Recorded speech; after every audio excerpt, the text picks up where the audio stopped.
I knew I should have gone to the cops. This wasn't the smartest thing I'd ever done, but I was still angry with Barry for trying to talk me out of it. These people had called me right in the sheriff's station. The cops wouldn't scare them, and they had Alice.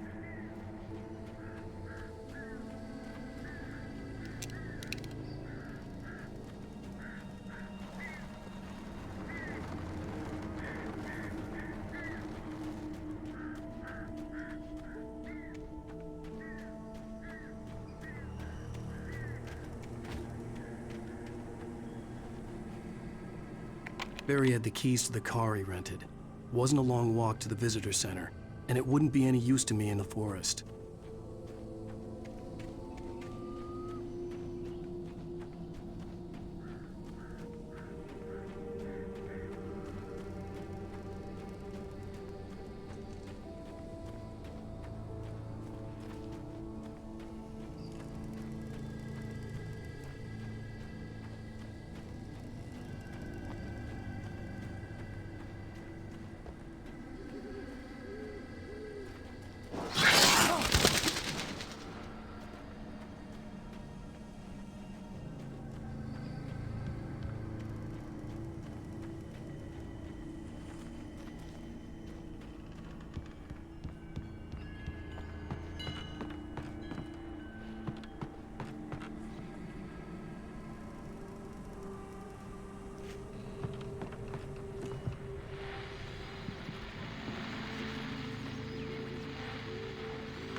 Welcome back to the show, folks. As promised, our very own Dr. Nelson has just parked his rear end in the studio. Doc, what's your Deerfest plan like? My plan? You make it sound a lot more organized than I ever seem to manage.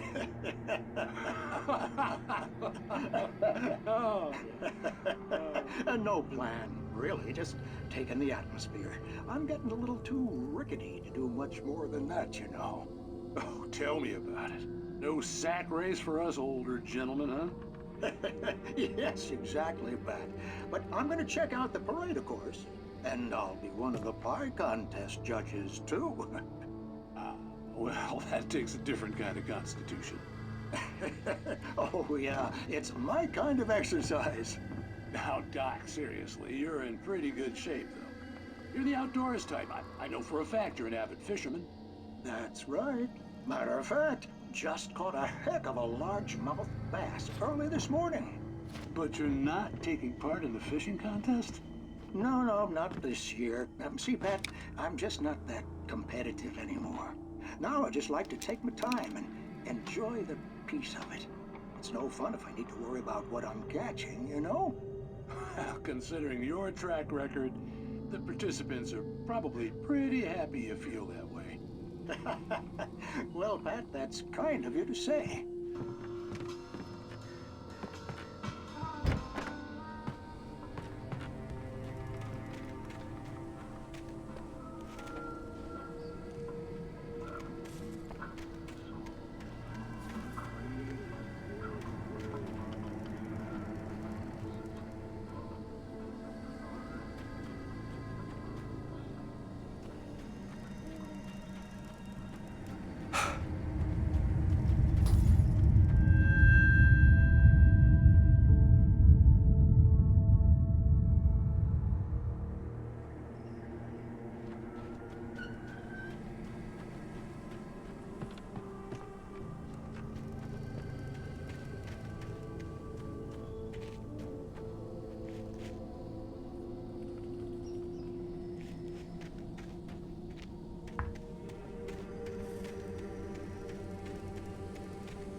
punishment.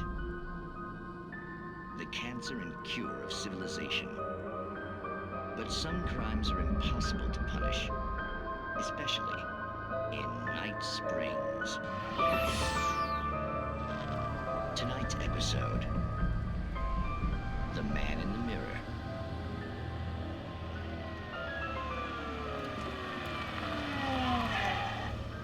He's inside, Agent. He's a weird one. So, you're confessing to killing that guy, huh? Why? Had it coming? Yeah, but why would you do that? I mean, you're a nice guy. Normal. Took a kid to a soccer game. So how come at the game, you pick a guy and, quoting from the arresting officer's report here, assault the victim's head area repeatedly with the weapon of choice being a pair of bare fists? Wow, that sentence really flows, huh? Maybe you're not the literary type. Okay, so you mess him up. But why? Who was that guy? We couldn't ID him. Why would a guy like you do him like that? I didn't like his face? Well, you must have hated it, because you really went to town there. I mean, there's no way to tell what he looked like. No ID on him either. That must be difficult. But then we ran the fingerprints. Got a match. Your prints. Identical. Huh, how about that? Your son said you were wearing a white shirt when you took him to the game. The white shirt is on the dead guy. It's plenty red now. You won't get away with this. Do you really think that's in any way relevant to me? I had plenty of time to talk to my boy before the cops arrived, you know? He won't stop screaming, am I right? You think he's ever gonna be okay? I left my mark. Believe me. You bastard. What? You gonna shoot me? What's the point? I'm going to prison. You got me. I don't understand any of this.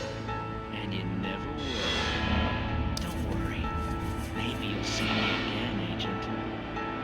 Maybe in the mirror.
Rose knew that Rusty was in love with her, and she liked him too.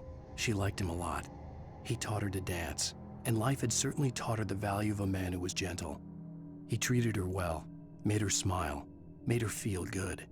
But Rusty wasn't the prince of her dreams, and that tended to underline the unbearable truth. She was no closer to that Hollywood magic than he was.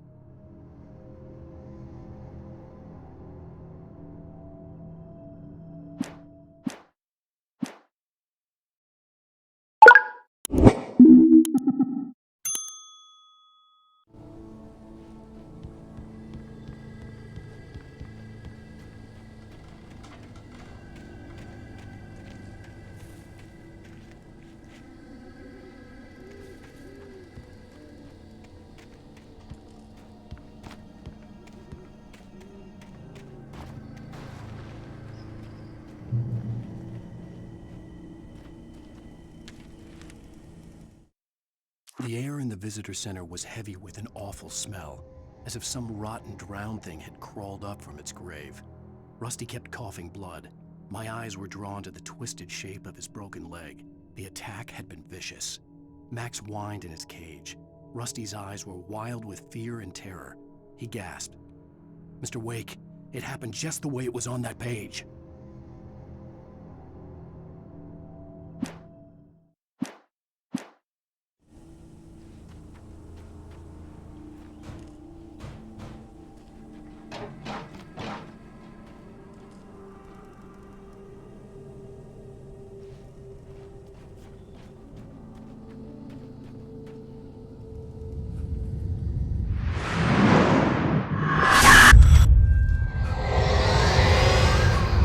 Vision left me weak. This was no head injury. Rusty? Damn. Rusty, hang on! I'm coming! Please, help me!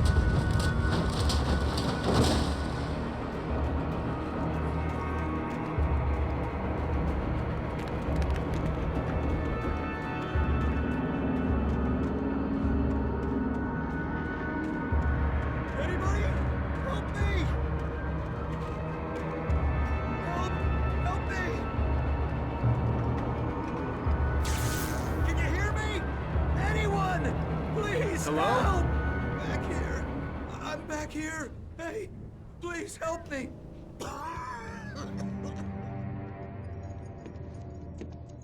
Mr. Wake? Oh, hell. It happened just the way it was on that page. I found. Came true. It knew. So dark. It'll come back for me. You must. The lights. In the office. I have the key. Okay, Rusty. Hang on. I'll be right back. Whatever did this couldn't be far. Rusty had found a page from the manuscript. It would help me understand what had happened. Shh. Good boy.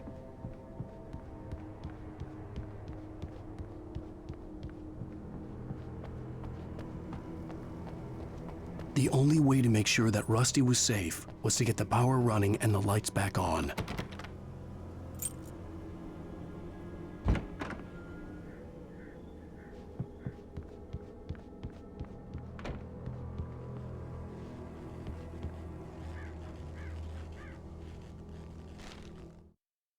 At the last instant, I changed direction and threw myself down. The axe splintered the trunk of a tree. I stumbled into the pool of bright light. My lungs burned. I was too exhausted to move. I tensed as I waited for the killing blow, but it never came. I raised my head. Nothing moved in the darkness beyond. For the moment, bathed in the cold light, I was safe.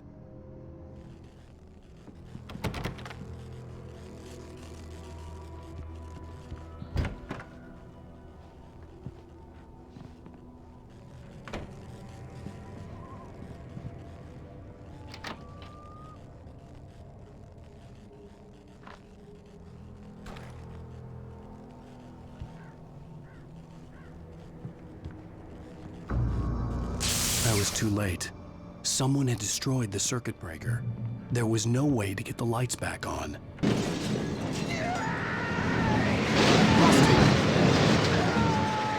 Rusty!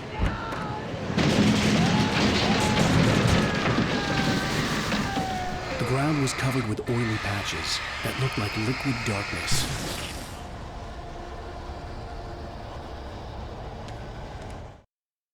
The visitor center was sturdy, but the impact turned the front of the building into splinters. Rusty was thrown across the lobby like a rag doll and hit the far wall hard. It didn't hurt until he tried to move and saw his leg bend the wrong way, felt the broken ribs stabbing him on the inside. Rusty howled in pain and fear, suddenly afraid to die alone.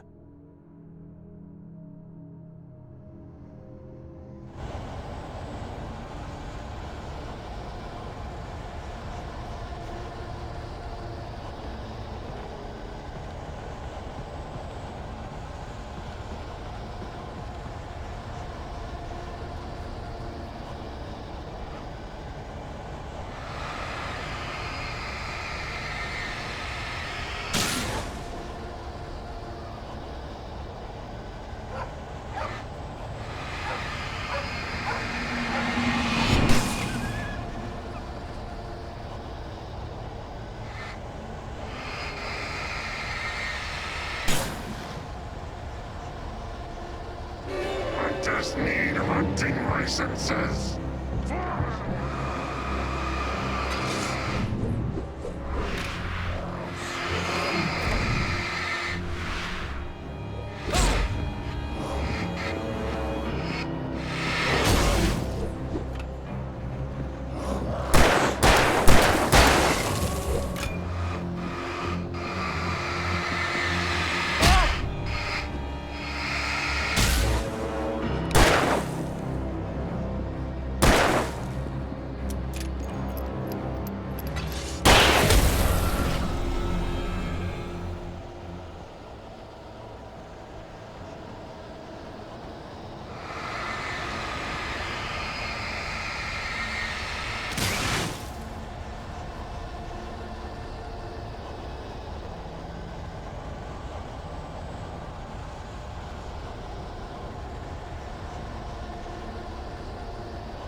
Something had torn a mammoth-sized hole in the wall.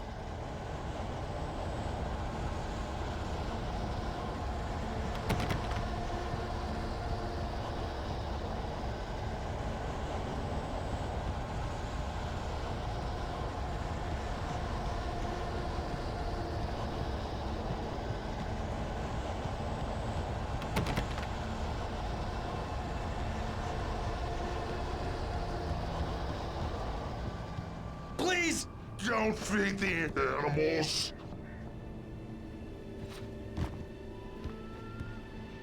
Fishing is only permitted for those visitors who purchase a park fishing license.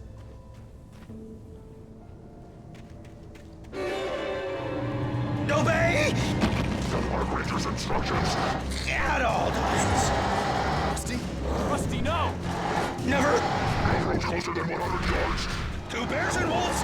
Never approach any other wildlife closer than 25 yards. pets must be leashed. At all times. Never leave your pet. And unattended.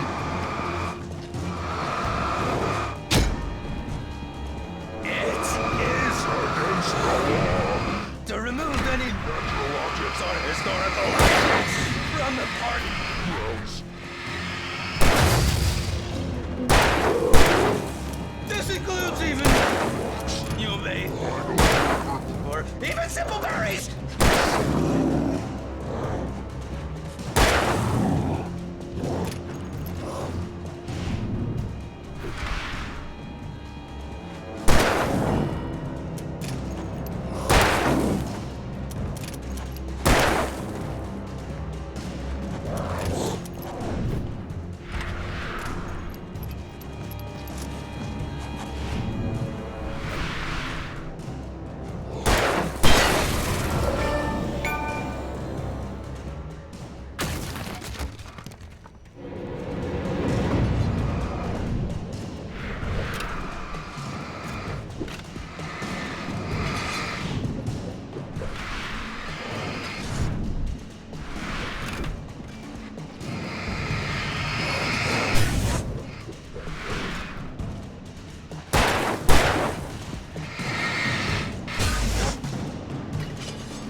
Forget about it, Barry. It's just me going crazy. Oh, jeez. Oh, jeez. You're not crazy. I wish you were crazy, but you're not crazy. Ow, be careful. Stay in the cabin. Don't open the door for anyone. I mean it.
In that last instant of consciousness, Rusty thought about Rose. He was older than she was. Rose was barely out of her teens, but she made him feel young and forget what a train wreck his long-dead marriage had been. He still wore the ring. He'd been waiting for her to tell him to take it off. Now she never would.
Lover's Peak was at the far end of the nature trail.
Nobody in Bright Falls seemed to know where Al was, but Rose, the waitress at the diner, had seen him.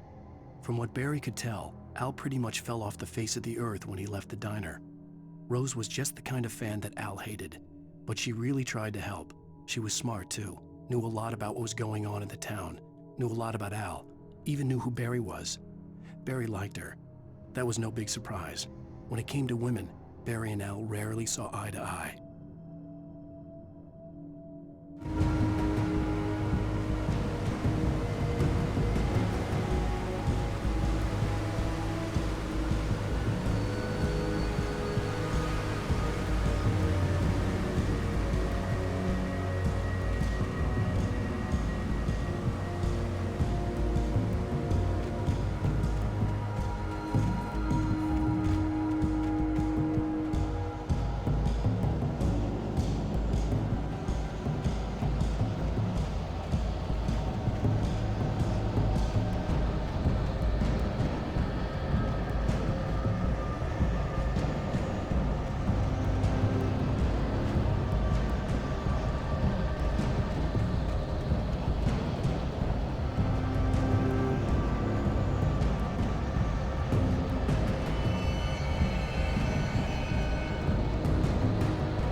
turned the corner, afraid of what the flashlight's beam might reveal.